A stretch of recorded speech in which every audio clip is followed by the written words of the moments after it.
She said, "You're too weak to handle real competition." I brought her replacement to her work party, and she screamed like a defendant, realizing the prosecution had been building a case all along.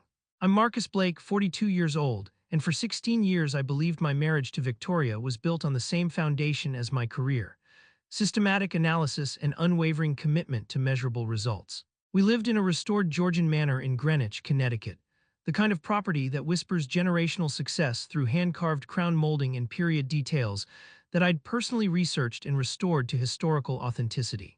I worked as managing partner at Blake Strategic Consulting, specializing in corporate turnarounds and competitive intelligence for Fortune 500 companies that needed systematic approaches to defeating market rivals. Victoria managed brand partnerships for Lux Marketing Group, coordinating campaigns for luxury brands and high-end lifestyle companies that valued sophistication and flawless execution above all else. To our professional network, we were the power couple who had mastered both career excellence and domestic harmony. To me, we were partners building something permanent through shared ambition and complementary expertise. To Victoria, as I was about to discover, we were apparently just convenient professional cover for her real competitive strategies. My corporate consulting background teaches you that the most dangerous threats to organizational success are insider operations conducted by trusted individuals who exploit legitimate access to manipulate systems from within. The red flags in my marriage accumulated like suspicious data anomalies in a corrupted performance report, each one small enough to rationalize individually, but devastating when analyzed with systematic precision. February brought Victoria's sudden fascination with my travel schedule, asking detailed questions about client engagements and conference deadlines with curiosity that seemed supportive rather than reconnaissance. She'd mentioned how impressed she was by my dedication to helping companies outmaneuver their competition, always positioning herself as the understanding spouse who appreciated strategic thinking. March introduced weekend brand retreats at exclusive resorts, always coinciding with my most demanding consulting periods, when I'd be working 18-hour days analyzing competitor weaknesses for hostile takeover preparations. April saw the introduction of mysterious client consultations she'd take in private offices, speaking in hushed tones about campaign strategies and partnership negotiations that required extensive confidential discussion. When I offered to review her marketing analytics using my competitive intelligence expertise, she'd explain that luxury brand partnerships required discretionary protocols that made sharing campaign data inappropriate before launches were finalized. May brought the dead bedroom situation that developed like systematic corporate sabotage, gradual, methodical, designed to achieve specific outcomes without triggering defensive responses. Victoria always had legitimate reasons for avoiding intimacy: exhaustion from demanding luxury clients, stress from complex brand negotiations, hormonal fluctuations that killed her desire for physical connection. But she had endless energy for client entertainment events, partnership conferences, and strategy sessions that somehow never generated measurable career advancement despite months of professional development investment. June introduced Ryan Sterling, a creative director who existed only in carefully edited professional stories. She'd mention him casually, always in business contexts, describing him as a specialist helping her navigate high-end client relationships and luxury brand positioning. Looking back, I realized she was conditioning me to accept his presence in her professional communications, making him seem boring and technical rather than exciting and dangerous. July brought client networking events at exclusive venues, always coinciding with my federal contract deadlines when I'd be completely unavailable for verification or participation. The breaking point came at our annual summer corporate retreat party, a tradition where Greenwich's business elite gathered to celebrate professional achievements while conducting serious networking over craft cocktails and strategic conversations. Victoria had been particularly animated that evening, discussing market positioning with private equity partners' wives, while I reviewed competitive analysis reports on my phone, preparing for Tuesday's board presentation about a landmark acquisition requiring systematic competitor elimination. The conversation at our table revolved around competitive strategies, market dominance, and the complex world of high-stakes business warfare. When the discussion turned to recent corporate takeovers involving aggressive competitive tactics, I offered insights about systematic intelligence methodologies used to identify and exploit competitor vulnerabilities, drawing on my expertise in corporate warfare that had generated billions in value for my clients through strategic competitor destruction. But Victoria's reaction was swift and devastatingly public. She laughed, a sharp, dismissive sound that cut through the elegant atmosphere like a hostile takeover announcement. "Oh, Marcus, you and your systematic approaches to everything. she said loud enough for nearby conversations to pause. Honestly, darling, sometimes I think you analyze competition instead of actually competing. Real market dominance requires instinct, aggression, someone who understands what it means to take risks and crush opponents rather than just study them from spreadsheets. Her words carried the condescension of someone addressing an analyst who didn't understand market realities, delivered with theatrical precision for an audience of business professionals who now viewed me as either overly cautious or professionally incompetent. The humiliation was surgical and calculated, designed to undermine my credibility in front of colleagues whose respect I'd spent decades earning. But what came next would destroy everything between us forever. As I sat in stunned silence, processing the public execution of my strategic approach to competitive warfare, Victoria leaned closer with the confidence of someone who believed she held absolute market advantage. "You're too weak to handle real competition anyway, Marcus," she whispered with casual cruelty that cut deeper than any adverse market ruling. "Face reality, you're a consultant who can't even manage his own personal market position. You spend your days helping other companies defeat their rivals while getting outmaneuvered in your own domestic market. You're too comfortable, too predictable, too weak to ever actually compete when it matters most." The words hit like a series of hostile takeover bids cascading through every level of corporate defense. She just dismissed 16 years of marriage, my professional expertise, and my fundamental worth as a competitor while surrounded by Greenwich's business establishment. But in that moment of complete professional and personal humiliation, something fundamental shifted in my strategic mindset. The pain, the shock, the disbelief began crystallizing into something colder and infinitely more systematic. Victoria had just challenged a competitive intelligence specialist who spent his career identifying and exploiting opponent weaknesses to demonstrate decisive market action, while conducting what I was beginning to suspect was systematic personal betrayal disguised as legitimate professional networking. The emotional husband recused himself in that moment. The strategic warfare consultant had just been retained for the most important competitive campaign of my career, and Victoria had no idea that her comfortable, predictable husband was about to employ the same systematic competitor destruction techniques I used to eliminate opposing parties in billion-dollar market wars. She wanted to see real competition. She was about to discover that the most dangerous competitors are the ones who appear weak, while systematically building the capabilities to destroy everything their opponents value most. The humiliation of that corporate retreat party didn't break me. It activated something infinitely more dangerous than wounded pride. The moment Victoria's dismissive laughter echoed across our professional gathering, witnessed by Greenwich's business elite, I stopped being her husband and became her strategic competitor. At 4:30 a.m. the next morning, while Victoria slept like someone whose market position remained secure, I transformed my home office into a competitive intelligence war room that would have impressed Fortune 500 boards preparing for hostile takeover campaigns. My corporate consulting training had taught me that effective competitive warfare begins with comprehensive intelligence gathering before deploying tactical responses. I opened a fresh case file, filmed the room with timestamp documentation, and began systematic evidence preservation using the same forensic protocols I employed for billion-dollar acquisition battles.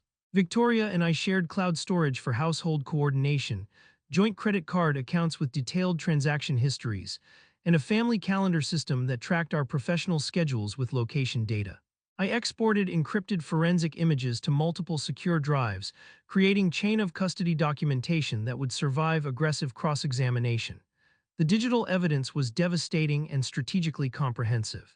Her phone's automatic synchronization had created communication logs revealing systematic deception, disguised as legitimate business operations. GPS data contradicted every professional alibi she'd constructed over 8 months, while credit card statements showed luxury hotels during supposed client meetings, expensive dinners for two during claimed solo consultations, and purchases at exclusive boutiques that never appeared in our shared closet. The breakthrough came through our joint business insurance policy, which required detailed activity logs for liability coverage. Victoria had been systematically documenting her own deception, creating business records that proved intimate relationships while claiming professional services. Her marketing software contained client notes that read like romantic correspondence. RS prefers intimate settings for creative brainstorming. Extended evening sessions produce optimal campaign results. Residential meetings generate superior client satisfaction metrics. At 7:15 a.m., I contacted Alina Park, the most feared matrimonial attorney in Connecticut, whose reputation for systematic evidence warfare was legendary. Alina, I need you to represent me against Victoria, I said, sliding the encrypted drive across her mahogany desk. This is systematic deception that extends into potential criminal enterprise. Alina reviewed the evidence with clinical precision, her expression hardening as she processed message threads and fraudulent expense reports. Within 2 hours, she had filed emergency asset protection orders, triggered the bad acts clause in our prenuptial agreement, and authorized comprehensive discovery of Victoria's financial records. While Alina secured the legal perimeter, I expanded the investigation through Patricia Chen, our firm's forensic analyst who specialized in corporate espionage cases. Patricia's examination revealed Ryan Sterling wasn't just a creative director, but had multiple professional violations and pending litigation regarding fraudulent billing practices. Most importantly, he was married to Dr. Sarah Sterling, a corporate attorney who had been quietly building her own case against Ryan's systematic client manipulation. I arranged a professional consultation with Dr. Sterling, positioning it as research for competitive intelligence involving marketing ethics. Her reaction to my evidence was strategically satisfied rather than surprised. Ryan targets ambitious women with substantial professional resources, she explained with legal authority. He exploits their career insecurities while positioning himself for systematic resource extraction through manipulation of professional relationships. Victoria represents his most sophisticated operation. Our alliance formed around shared competitive objectives and complementary expertise. Dr. Sterling had legal firepower, institutional knowledge of Ryan's manipulation tactics, and regulatory contacts specializing in business ethics violations. I had corporate intelligence resources, comprehensive evidence gathering capabilities, and competitive warfare expertise that could transform their affair into criminal charges and professional destruction. But I needed the perfect competitive advantage that would ensure their complete elimination. The solution came through my professional network, Dr. Avery Quinn, CEO of Quinn Strategic Ventures, a billion-dollar consulting firm specializing in corporate turnarounds. Avery was everything Victoria pretended to be: brilliant, accomplished, genuinely successful rather than manufactured. More importantly, she was stunning, sophisticated, and possessed the exact combination of professional credentials and personal magnetism that would provide devastating strategic contrast to Victoria's artificial competence. I'd helped Avery's company outmaneuver a hostile takeover 3 years earlier, and we'd maintained professional respect that could easily transition into something more visible. This a business play or personal warfare? She asked when I outlined the situation. Both, I replied. Be my date to Victoria's industry gala and I'll ensure your firm gets first consideration for the Meridian account. She laughed with genuine appreciation. Send me the deck, this sounds entertaining. The perfect venue presented itself through Victoria's own strategic planning. Lux Marketing Group's annual Excellence in Innovation Gala, where she was scheduled to receive recognition for creative leadership, while Ryan would present their collaborative campaign as industry breakthrough. She'd spent months coordinating every detail, inviting 500 guests including industry leaders, luxury brand executives, and market rivals who formed Greenwich's business establishment. Meanwhile, Patricia's investigation uncovered something beyond adultery. Embedded specifications in Lux's recent campaigns that looked eerily similar to proprietary strategies I'd developed for competing clients under strict NDAs. Victoria had been systematically stealing my intellectual property, using her access to my confidential work to provide Ryan with competitive advantages that generated millions in new business. This wasn't just marital betrayal, this was corporate espionage that violated federal trade secret laws. Alina coordinated with our Intellectual Property Council to prepare litigation holds on Lux's digital systems, while Dr. Sterling's regulatory contacts initiated quiet inquiries about systematic client manipulation and fraudulent billing practices. The legal perimeter was expanding beyond matrimonial warfare into criminal enterprise prosecution that would destroy both their careers permanently. As the Excellence in Innovation Gala approached, I finalized arrangements with Avery, who would arrive not just as my stunning companion, but as the CEO announcing a major strategic partnership between our firms.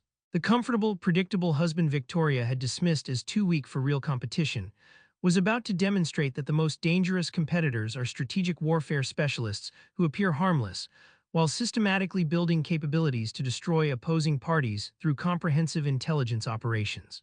Victoria had challenged me to handle real competition. She was about to discover that bringing Avery Quinn, a woman who embodied everything Victoria aspired to be but never achieved, would provide the kind of competition that destroys market position permanently. The systematic humiliation she delivered at our corporate retreat was about to be answered with strategic precision that would make her scream in ways she never anticipated. Eleanor Park and Dr. Sarah Sterling transformed our shared commitment to systematic competitor destruction into precision legal warfare, combining matrimonial litigation expertise with corporate psychology to build an irrefutable case that would eliminate Victoria and Ryan's operations with surgical accuracy. Our final coordination took place in Eleanor's corner office, where Connecticut's most complex corporate disputes had been won through systematic evidence presentation and flawless timing. The documentation we compiled was devastating. 8 months of digital evidence proving systematic intellectual property theft, psychological profiles explaining Ryan's manipulation tactics, and legal precedents ensuring maximum punitive damages under federal trade secret statutes. The breakthrough that would ensure their complete destruction came through Patricia Chen's forensic analysis, which revealed something beyond simple adultery. Embedded in Lux Marketing Group's recent campaigns were strategic frameworks identical to proprietary methodologies I developed for competing clients under strict non-disclosure agreements. Victoria had been systematically photographing my confidential work during my business trips, while Ryan transformed stolen intellectual property into award-winning campaigns that generated millions in new business. This wasn't just marital betrayal. This was corporate espionage that violated federal trade secret laws. But I needed the perfect competitive advantage that would provide devastating strategic contrast to Victoria's artificial competence. The solution came through my professional network. Dr. Avery Quinn, CEO of Quinn Strategic Ventures, a billion-dollar consulting firm specializing in corporate turnarounds. Avery was everything Victoria pretended to be: brilliant, accomplished, genuinely successful rather than manufactured through stolen intelligence. More importantly, she possessed the exact combination of professional credentials and personal magnetism that would demonstrate the caliber of woman who found me genuinely attractive rather than merely convenient. This isn't just personal warfare, Avery explained during our strategic briefing, reviewing Victoria's professional profile with CEO-level analysis.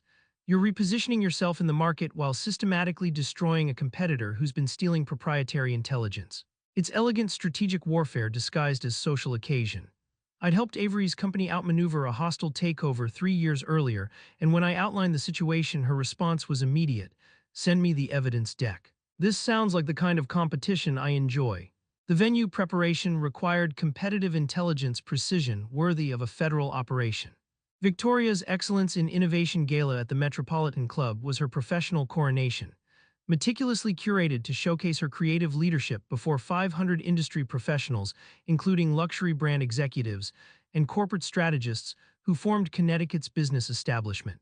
I coordinated strategic positioning that would maximize visual impact when Avery and I made our entrance, while Eleanor's team prepared comprehensive legal documentation for deployment during Victoria's moment of greatest professional vulnerability. Saturday evening arrived with deceptive elegance that masked the approaching systematic destruction. The Metropolitan Club gleamed like a corporate boardroom designed for celebration, its crystal chandeliers and imported marble providing perfect acoustics for what would become the most comprehensive professional elimination in Connecticut's marketing history. Victoria moved through the cocktail reception with manufactured confidence, greeting industry leaders, while remaining completely unaware that her systematic deception had been documented with litigation-quality precision. At exactly 8:15 p.m., as the formal program began and Victoria positioned herself for her recognition ceremony, Avery and I made our entrance with strategic timing that commanded immediate attention. She was absolutely stunning in midnight blue silk that projected executive authority rather than decorative femininity, her presence radiating the authentic professional accomplishment that Victoria had been desperately trying to counterfeit through stolen intelligence. The reaction was immediate and devastating. Conversations paused as industry professionals processed the implications of my companion's obvious caliber. This wasn't rebound dating but strategic repositioning that demonstrated superior market access. Victoria's confident smile collapsed as she recognized Avery from business publications and realized the comprehensive scope of competitive threat she was witnessing. "Victoria," I said as we approached her table with measured authority, "I'd like you to meet Dr. Avery Quinn, CEO of Quinn Strategic Ventures. Avery, this is my wife Victoria, whose innovative campaigns have been generating such impressive results lately." Avery extended her hand with executive grace that made Victoria's manufactured sophistication appear amateur by comparison. "Victoria, Marcus has told me so much about your creative work," she said with professional courtesy that carried subtle competitive edge. I'm particularly interested in your recent Meridian campaign. The strategic framework looks remarkably similar to proprietary methodologies we've been developing. Victoria's face drained of color as she processed the implications of intellectual property challenge delivered with CEO-level authority. I'm not sure what similarities you're referring to, she attempted, but her voice carried less conviction than her fraudulent expense reports. That's when Ryan Sterling appeared, his characteristic confidence faltering as he processed the scene. A Fortune 500 CEO questioning their campaign originality, while I stood with an obvious professional and romantic upgrade. The technical interrogation that followed was devastating because it exposed the systematic theft they'd been conducting through stolen proprietary intelligence. Aliner stepped forward with prosecutorial authority, while the club's presentation screens activated to display evidence with forensic clarity. Victoria's own text messages filled the elegant reception space. Marcus is too weak to handle real competition. His frameworks are gold. We can repurpose his systematic competitor destruction methodology for our new client pitch. The evidence continued with GPS data showing systematic infiltration of my office, financial records proving calculated intellectual property theft, and side-by-side campaign comparisons that made the theft mathematically undeniable. Dr. Sterling provided clinical validation. Mr. Sterling has a documented pattern of systematic client manipulation, exploiting professional relationships to gain unauthorized access to proprietary intelligence for financial gain. That's when Victoria's composure completely shattered. The scream that erupted wasn't theatrical, it was the raw sound of someone whose carefully constructed professional identity was collapsing in real time before everyone who mattered in her industry. The elegant reception fell into absolute silence as 500 business leaders processed that they just witnessed systematic corporate espionage exposed with courtroom precision. Aliner's process servers appeared with federal subpoenas requiring immediate preservation of all digital records. Mrs. Blake, Aliner announced with legal authority, you're being served with civil complaints for systematic intellectual property theft, breach of fiduciary duty, and conspiracy to commit corporate espionage. As Victoria and Ryan were escorted from the Metropolitan Club by security, their 18-month criminal enterprise had cost them everything they'd built through systematic deception. The comfortable, predictable husband had just executed the most devastating competitive warfare campaign in marketing industry history, witnessed by 500 people who would ensure the truth spread throughout Connecticut's business establishment within hours. Victoria had challenged me to handle real competition. Avery Quinn, a woman who embodied everything Victoria aspired to be but never achieved, had provided exactly the kind of competition that destroys market position permanently.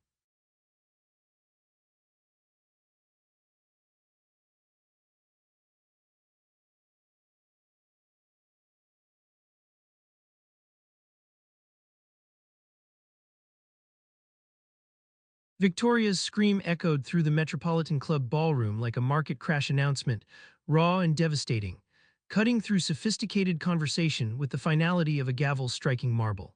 500 business leaders, Connecticut's marketing and consulting elite, processed the systematic corporate espionage they just witnessed while Victoria remained frozen beside the head table, her midnight blue gown now resembling a defendant's uniform rather than executive attire. The woman who dismissed me as too weak for real competition had just discovered that challenging a strategic warfare consultant while conducting intellectual property theft was the most expensive market miscalculation she could make. Judge Patricia Martinez, whose corporate litigation I'd supported in previous cases, approached with judicial authority that immediately commanded the room's attention. Marcus, she said with measured concern that carried legal weight, this presentation of evidence is highly irregular for a social celebration. What grounds justify this public disclosure? Her question wasn't criticism but professional validation, a federal judge requesting legal justification in front of 500 witnesses. Your Honor, Aliner responded with clinical precision that transformed the elegant ballroom into an impromptu courtroom. The evidence demonstrates systematic intellectual property theft conducted through matrimonial access. Connecticut general statutes authorize immediate asset protection when corporate espionage threatens proprietary information. She gestured toward the presentation screen still displaying Victoria's recorded confessions about stealing my frameworks. Avery maintained executive composure that provided devastating contrast to Victoria's complete breakdown. Marcus, she said with CEO-level authority, your evidence presentation demonstrates remarkable strategic restraint. Most executives would have pursued immediate litigation rather than allowing systematic documentation of criminal enterprise. Her validation carried weight because everyone present recognized her as legitimate Fortune 500 leadership rather than manufactured sophistication. Victoria attempted damage control through manufactured desperation, her voice breaking with calculated emotion. This is a personal vendetta using fabricated evidence to destroy professional relationships. Marcus is exploiting his consulting expertise to humiliate me over normal business networking. But her own recorded voice discussing my weak competitive abilities while systematically stealing proprietary intelligence had already eliminated any possibility of alternative interpretation. That's when Ryan Sterling appeared, responding to Victoria's panic summons. His characteristic confidence evaporated as he processed the scene. Federal judges validating legal procedures, Dr. Sterling providing clinical testimony, and Victoria's complete emotional breakdown revealing their espionage strategy had been systematically exposed before Connecticut's most powerful business minds. Aliner stepped forward with prosecutorial precision, while additional evidence filled the ballroom screens. Side-by-side campaign comparisons showed Victoria and Ryan's award-winning work was systematically constructed from my proprietary methodologies. GPS data proved Victoria's systematic infiltration of my office during business trips. Financial records revealed millions in fraudulent revenue generated through stolen intellectual property. Ryan Sterling, Aliner announced with legal authority, you are served with civil summons for systematic intellectual property theft, conspiracy to commit corporate espionage, and professional misconduct. The documentation included evidence of his fraudulent billing practices and pattern of targeting companies with valuable proprietary information across Connecticut's consulting sector. Dr. Sarah Sterling provided clinical validation that transformed their affair into documented criminal enterprise. Mrs. Blake's communications demonstrate systematic exploitation designed to steal proprietary intelligence, she announced with medical precision. The 18-month timeline, the recorded confessions, the financial manipulation, these represent textbook corporate espionage conducted with sophisticated psychological planning. The ballroom hummed with controlled professional discussion as corporate attorneys and competitive intelligence specialists processed the implications. Several executives I'd worked with approached, their expressions mixing professional respect with personal sympathy for the systematic betrayal they were witnessing. The evidence wasn't just comprehensive, it was irrefutable and professionally devastating. Victoria's desperate appeal came as she processed the complete scope of her destruction. Alexander, please, 18 years of marriage must count for something. I'll accept any consequences, sign any agreements. Just don't let this destroy everything we built together professionally. Her voice cracked with genuine terror as she realized her career was evaporating in real time. Victoria, I replied with measured finality that carried across the silent ballroom, you didn't build anything with me professionally. You conducted systematic theft of proprietary intelligence while mocking my competitive capabilities. You used our marriage as cover for criminal enterprise that violated federal trade secret laws. This isn't personal destruction, this is systematic accountability for systematic crimes. Avery's presence provided the final devastating contrast that eliminated any sympathy Victoria might have generated.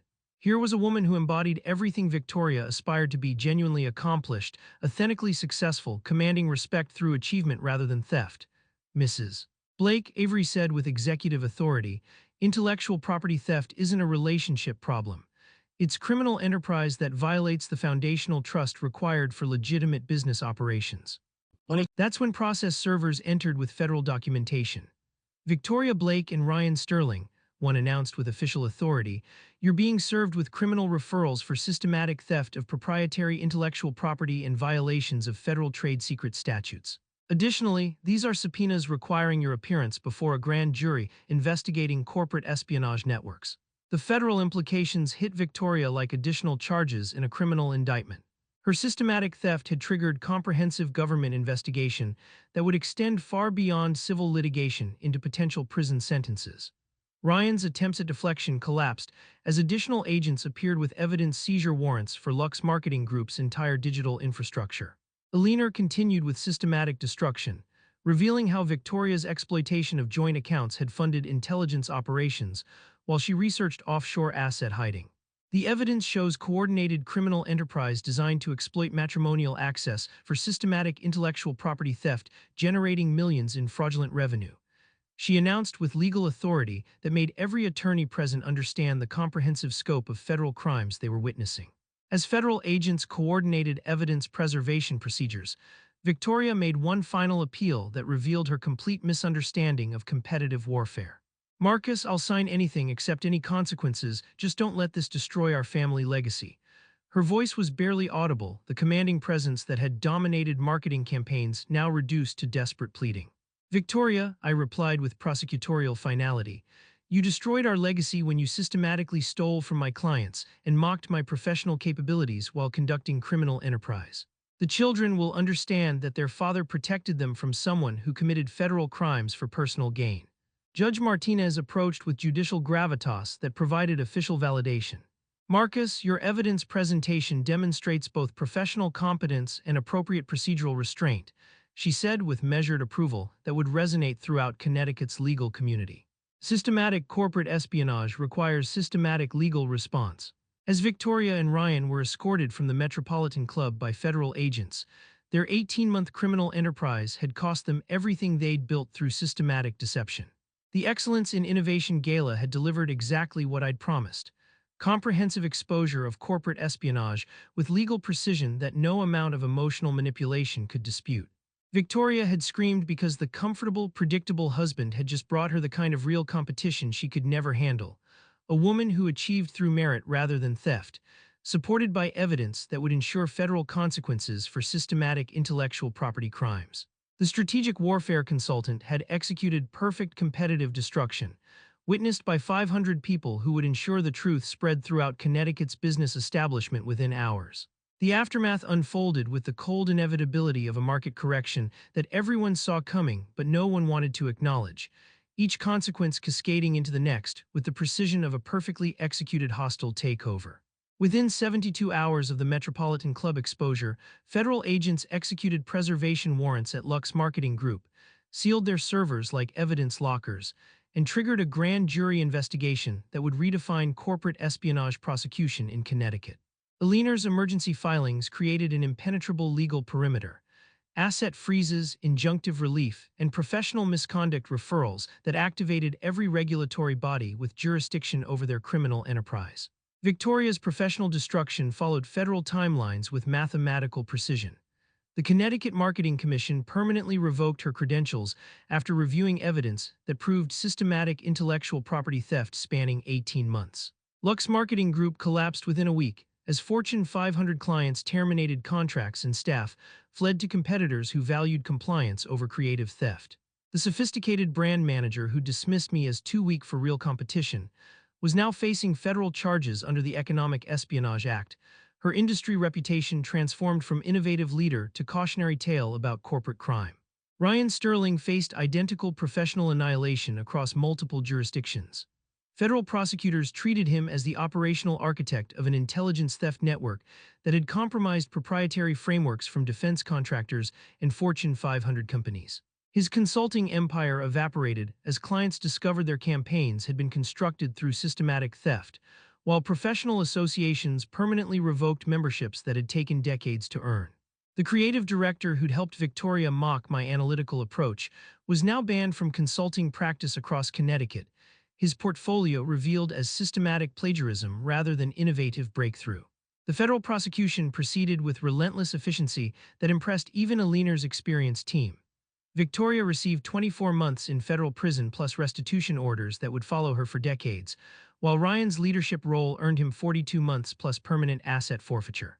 The plea negotiations were swift and merciless. Given overwhelming digital evidence and the public nature of their exposure, both defendants accepted maximum cooperation agreements that detailed their theft operations for federal prosecutors building cases against similar networks throughout the Northeast. But the most satisfying victory came through demonstrating that authentic competitive advantage transcends stolen intelligence. Avery Quinn and I formalized our strategic partnership both professionally and personally, combining Quinn Strategic Ventures with Blake Strategic Consulting to create Connecticut's most formidable business alliance. Our merger generated immediate market advantages that dwarfed anything Victoria had achieved through theft: Fortune 500 contracts worth $40 million annually, federal consulting agreements protecting classified frameworks, and industry recognition based on legitimate innovation rather than criminal enterprise. The children, Jake and Emma, now 16 and 14, required careful attention to process their mother's federal conviction without allowing it to contaminate their understanding of legitimate competition. I explained with patient honesty how success must be earned through merit rather than theft, and how integrity matters more than temporary advantages gained through deception. Dr. Patricia Martinez, who specialized in family crisis intervention, helped them understand that their mother's choices reflected character failures rather than competitive necessity. Their resilience proved stronger than any corporate espionage scheme, and within months they were thriving again, protected by honest answers and unwavering support that no criminal conviction could compromise. 6 months later, my professional life had transformed in ways that exceeded even my strategic planning. Rather than damaging my reputation, the systematic exposure of Victoria's intellectual property theft had demonstrated my expertise in detecting sophisticated competitive espionage under extreme personal pressure. The corporate intelligence protection protocol I developed became industry standard, while the Department of Defense retained our firm to develop counter-espionage frameworks protecting classified strategic methodologies from exactly the type of systematic theft Victoria had conducted. Avery and I had built something genuine from the ashes of destroyed criminal enterprise, combining intellectual capabilities with personal commitment that transcended typical business partnerships. She was brilliant, ethical, and possessed unwavering dedication to competitive excellence that resonated deeply with my strategic values. The woman who embodied everything Victoria had pretended to be: authentically accomplished, genuinely successful, commanding respect through achievement rather than theft, had chosen me not as a convenient option but as an equal partner in both business and life. 10 months after Victoria's federal conviction, Avery and I were married in a ceremony emphasizing substance over spectacle, two executives who understood that the strongest partnerships are built through daily choices rather than dramatic promises. Our wedding was attended by federal judges, Fortune 500 CEOs, and the legal team that had dismantled Victoria's criminal enterprise, celebrating not just our union but the triumph of legitimate achievement over systematic deception. The moment of perfect closure came on a spring afternoon when Avery and I were celebrating successful completion of a federal case that had dismantled a corporate espionage network targeting defense contractors. I sat comfortably in the Greenwich Country Club, reviewing competitive intelligence reports while enjoying the satisfaction that comes from protecting national security through systematic investigation. Across the dining room, I spotted Victoria working as a low-level administrative assistant, her once commanding presence now replaced by the careful movements of someone rebuilding from federal conviction and professional exile.